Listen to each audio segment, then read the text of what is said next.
नमस्कार, स्वागत है आपका। मैं हूं आपके साथ लोकेंद्र त्यागी। पश्चिम बंगाल की सियासी सरजमी पर लोकतंत्र का जो उत्सव शुरू हुआ था, उसने एक ऐसा इतिहास रच दिया जिसकी गूंज पूरे देश में सुनाई दे रही है।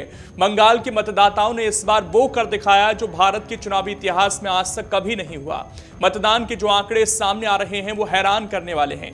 पहले चरण में जहां 93.19% की भारी वोटिंग हुई थी, वहीं दूसरे चरण में भी जनता का जोश कम नहीं हुआ और करीब 92% मतदान दर्ज किया गया। इन दोनों चरणों को मिलाकर बंगाल में औसत वोटिंग 92.63% से ऊपर जा चुकी है। यह महज एक आंकड़ा नहीं बल्कि देश के किसी भी राज्य में वोटिंग का एक नया कीर्तिमान है। इससे पहले यह रिकॉर्ड त्रिपुरा के नाम था, जहां 2013 में 91.82% मतदान हुआ था, लेकिन अब बंगाल ने उससे पीछे छोड़ते हुए शिखर पर अपनी जगह बना ली है। अगर बंगाल के पुराने रिकॉर्ड्स को देखें तो वहां कभी भी 84.72% से अधिक मतदान नहीं हुआ था, जो इस बार के जुनून को साफ बयां करता है।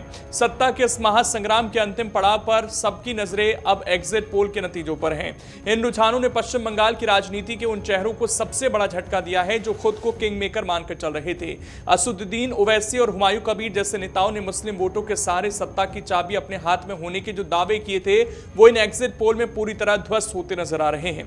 किंग मेकर बनने का उनका सपना एक अधूरा ख्वाब बनकर रह गया है, क्योंकि जनता ने ध्रुवीकरण की राजनीति और बाबरी मस्जिद जैसे पुराने भावनात्मक मुद्दों को सिरे से नकार दिया है। इन एग्जिट पोल के मुताबिक जनता का संदेश साफ है कि अब राजनीति केवल नारों से नहीं बल्कि ठोस धरातल पर होगी।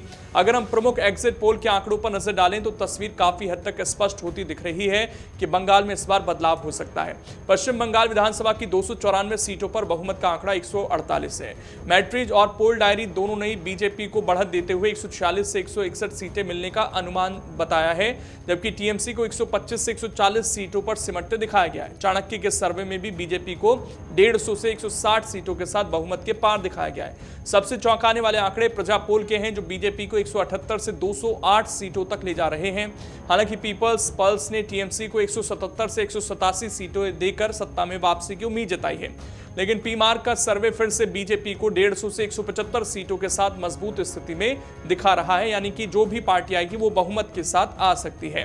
कुल मिलाकर इस बार मुस्लिम वोटों का गणित भी पूरी तरह उल्टा पड़ता दिखाई दे रहा है। अगर इन एग्जिट पोल को माने तो हुमायूं कबीर और ओवैसी ने मुस्लिम बहुल इलाकों में जो बड़ी बड़ी उम्मीदें बांधी थी वो खोखली ही साबित हुई हैं। असल में इन इलाकों में वोटों के बिखराव ने टीएमसी को मजबूती देने के बजाय नुकसान पहुंचाया है, ऐसा लग रहा है। ओवैसी की पार्टी का असर न दिखना और हुमायूं कबीर के कथित विवादित वीडियो के बाद जनता के बीच उनकी छवि को जो धक्का लगा, उसका असर रुझानों में फिलहाल दिख रहा है। बीजेपी के पक्ष में हुए काउंटर पोलराइजेशन ने इन नेताओं को हाशिए पर धकेल दिया है।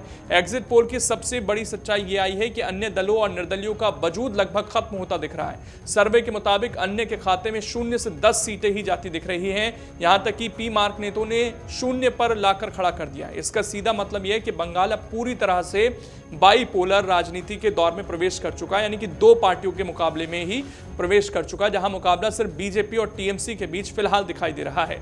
वामपंथ और कांग्रेस, जो कभी बंगाल की पहचान हुआ करते थे, अब वजूद की लड़ाई लड़ रहे हैं। पिछली बार भी 0 पर थे, इस बार भी कोई ज्यादा यहां पर बढ़त मिलती एग्जिट पोल में नहीं दिखी है। छोटे दल जो खुद को सरकार बनाने की अनिवार्य शर्त मान रहे थे, उन्हें जनता ने कोई तवज्जो नहीं दी है। बंगाल की जनता ने अपनी खामोशी से एक बड़े बदलाव या एक बड़ी स्थिरता की ओर इशारा कर दिया है, जिसका अंतिम परिणाम अब बस कुछ ही दिन बाद यानी कि 4 तारीख को हमारे सामने आ जाएगा और ये एग्जिट पोल कितने सही साबित होते हैं ये भी स्पष्ट हो जाएगा। लेकिन अगर ये सही साबित हुए तो जो सपने हुमायूं कबीर या ओवैसी ने देखे थे वो फिलहाल पूरे होते हुए नजर नहीं आ रहे हैं। बाकी इस पर आपकी क्या राय है, कमेंट कर बता सकते हैं।